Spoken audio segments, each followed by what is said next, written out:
Hi there guys, and I'm just going to give you a garden update today, but I'm going to focus on my favorite plants that we have here in the garden. They're not all necessarily rare or expensive. They're just my favorites because of the way they look or some kind of history that that plant has. So this is one of my favorite places to hang out in the garden, our little swing here. So we can sit here and admire the garden from it, and it's quite peaceful. Listen to the birds when the guys aren't out cutting the grass on the neighboring lots. So let's go and take a look at my favorite plants here in our Elvira garden in Montala subdivision, Philippines. So starting off here, this is a very common plant, Diffenbachia. Not expensive, very cheap, easy to get hold of, but also very hardy. So the history on this plant that we've got here is when we originally planted this area, we had a Diffenbachia here, but we actually took it out because we wanted to make space for this lemon lime rubber tree and those calatheas that are there. So we took it out, and then several months later it just sprang up again, and this is probably about 6 months worth of growth. So they grow pretty quickly, and the leaves are kind of interesting. You know, for those of you who can't afford very expensive variegated plants, this has variegation to the leaf. It's kind of pretty to look at. It's very hardy, easy to take care of. They do like quite a bit of water. The problem I have with them is when they get older and they kind of end up looking like a tree. They have a long stem with these leaves at the top. So when it gets to that stage, you can actually just cut the top off and stick it back in the ground, and yeah, it'll grow again. So this is the Diffenbachia. Very common plant, but one of my favorites here in the garden actually. So then moving up here, then we have these Calathea Lutreas, which grow really big leaves. Now the problem I have here is sometimes it gets a little windy and it ruins the leaves, but I really love these. When they grow kind of tall, as you can see up there, they form this canopy which provides shade to the plants below, but also as well, I don't know, I just find them relaxing to look at. Kind of elegant the way they stand up and catch the sun, but they're really nice. The leaves kind of remind me of a banana leaf, but they are not a banana species. They are a Calathea. So those are two of my favorites here in this area. Now if we go over here, so growing up this pole here, we have a Monstera Peru. Now I've got a few of these growing in different parts of the garden, some doing better than others. You see this one, it's starting to put out smaller and smaller leaves. Hoping maybe, we recently moved it from inside to out here, so I'm hoping that once it gets established out here, the leaves will get larger again. But they can grow quite large leaves. It is a Monstera species, likes to climb. So I just like the patterning to the leaves. Now you can get variegated versions of these. I'm not so keen on them myself. I actually just like the normal Monstera Peru with the nice patterning and texture to the leaf. You see it has this kind of rough texture to it, so that's also another one of my favorites out here. Now moving over to our living wall, obviously we got the Beet. This is another one of my favorites. I've got a couple of these. It is slightly more difficult to take care of, very prone to root rot, so we have it growing in this mesh bag, which I did a video on how to do this. And we have to be careful with the watering. It's very prone to root rot, even in a mesh bag like this. So that's just a little tip for the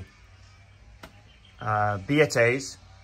But actually on this wall here at the back, my favorite is this Philodendron Glorious. So we've got Glorious and Gloriosum. So the Gloriosum is a cross breed of the Glorious and the Melanochrysum. So it's got a slightly different shaped leaf, and they are a little smaller, although I've got one that's grown larger, growing in the ground on the other side.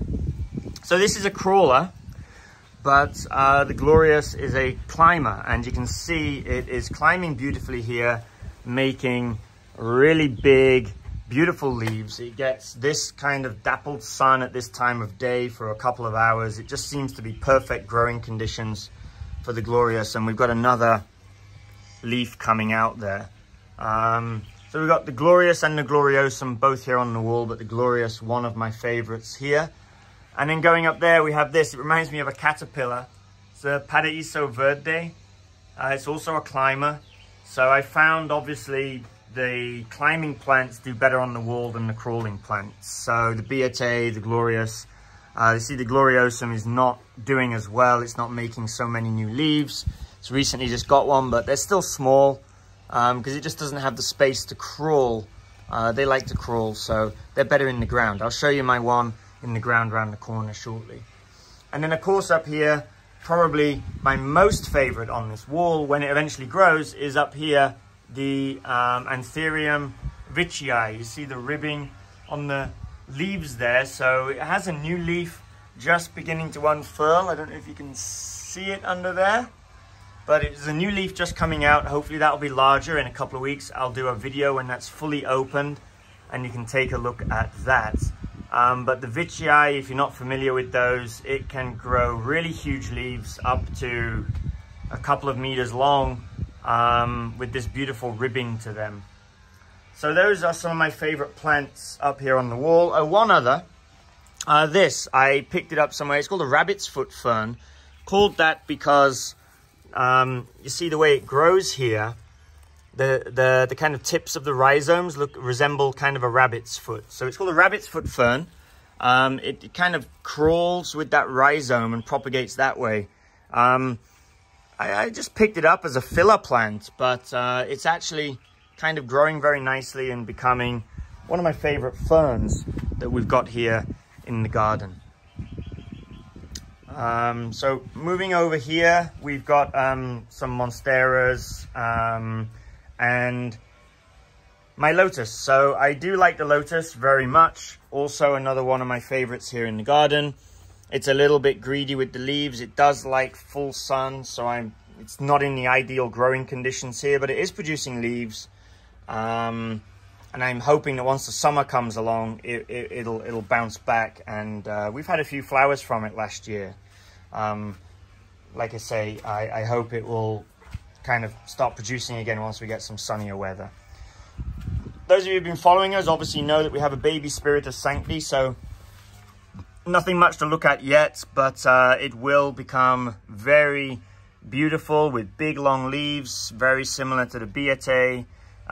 This, as those of you who are familiar with arids and aroids will know, is one of the kind of rarest philodendrons you can get.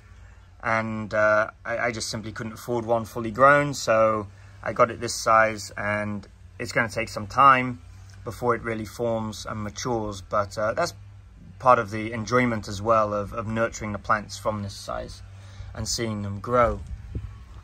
So over here we have, and again, not an expensive plant really, but it's really grown huge. You see how big these leaves are.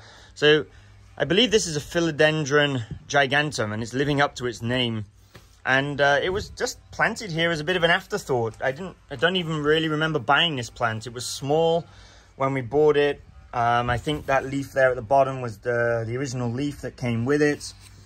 And originally it was in a pot down the side of the house, but it was getting too hot there. The leaves were starting to yellow.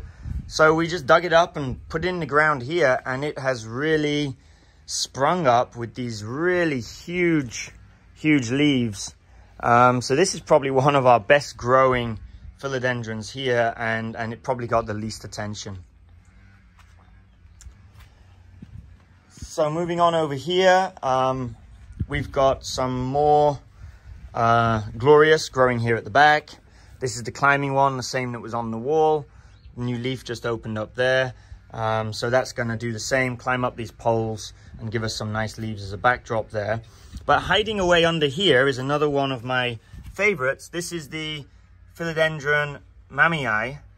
Has this kind of nice silvery effect on the leaves. It's kind of similar to a Sodaroy. This is also a climber, so it's climbing up this pole here. And I think once it gets up a little higher and gets into the sun a little more, we may see some larger leaves coming from that. Then we have these, again, a very common plant, but they just make these really beautiful, colorful leaves. They're very easy to get. These are Caladiums. They come in all sorts of different colors. We had some white Christmas Caladiums at one point. I don't know what's happened to them, but a lot of the stuff that's growing here, kind of low down, you see back here as well, there's another Alocasia growing there. I think that's called a green shield. I think we have another Alocasia green shield growing under here somewhere. I'm not sure. We got this black velvet growing here. Yeah, there's another green shield springing up over there. So they were planted here originally, and then when we kind of replanted this area with some larger plants, they were dug up and thrown away or relocated, and they've come back. So obviously there was a little bit of the roots or the bulbs or a rhizome or something left in the ground, and they have strove to survive, and now they're filling up these gaps. So that's one of the nice things as well about the garden is, you know, it kind of plants itself over a period of time. You know, you put stuff in, you move things around, and things will just find their own home. And, you know, if the conditions are right for them, they will grow, they will survive, and they're filling in the gaps. So you don't actually have to go out and buy more plants and fill in these gaps. It will just do it naturally itself. So next to these here, another one of my favorites, this is black Beet. So it looks similar to the Beet you saw on the wall there, but the leaves, they go darker after a while. And they also don't have that orange colored, bright orange color on the petiole like the regular Beet does. So that's another kind of one of our favorites here in the garden. And it's a climber, obviously. Also, we've got this pole here, and over time as well, it should grow leaves, I believe, the same size as the other Beetes. Moving around the side here, we've got this is the Glorious that I told you about. Sorry, the Gloriosum. So the Gloriosum on the wall, as you saw, was not growing very big, but this one here in the ground, as it's got the space to crawl, is doing a lot better. So we've got that growing here, and next to that here we have another one of my favorites. This is the Philodendron Maniai. It's starting to get established now, opening up new leaf there. I think this new one will be quite large. So this is a crawler also, has the same kind of growing pattern or growing style as the Philodendron Gloriosum and all of those other kind of crawling philodendrons, but it just makes these really beautiful kind of leathery textured leaves with the silvery patterning to them, similar to what we have on the Mammy and the Sodaroy. So hiding away behind there, very slow grower, I don't know why, but this is my Philodendron Choco Red. It's a climber. It's been here, one of the longest plants on the side here, you wouldn't believe it, and it's only got those 3 leaves, and there's a new one just starting to kind of make itself down there. But incredibly slow grower, I don't know why. Comment down below if you have an El Choco Red and you found it to be a slow grower, and if it's growing great for you, what are you doing? Because it's not growing quickly for me. The leaves that are coming out, they're healthy, they're fine, but they're just not growing very fast. On saying that, I do really like it. I love the color to the back of the leaves when they open up. Moving over here, another one of my favorites here in the garden is this Alocasia Zebra. So not a member of the Philodendron species, it's an Alocasia, but it has this beautiful stripes to the stems there, and really nice patterning on the leaves. Next to that, we have our Sodaroy. So the Philodendron Sodaroy, This new leaf here is quite large. It's starting to get established. This is also a crawler, and it grows these nice kind of silvery colors here. So I believe this is a Philodendron Sodaroy AF rather than a true Sodaroy. I did a video on how to tell the difference between the Sodaroy AF and the true Sodaroy, so check it out on the channel here. So those are some of my favorite plants that we've got here in our tropical garden, and I hope that you enjoyed this video. If you did, don't forget to like and subscribe to keep up to date with all of our latest updates, new plants, progress of the garden, progress of the plants, and yeah, thanks for tuning in, and I'll see you next time.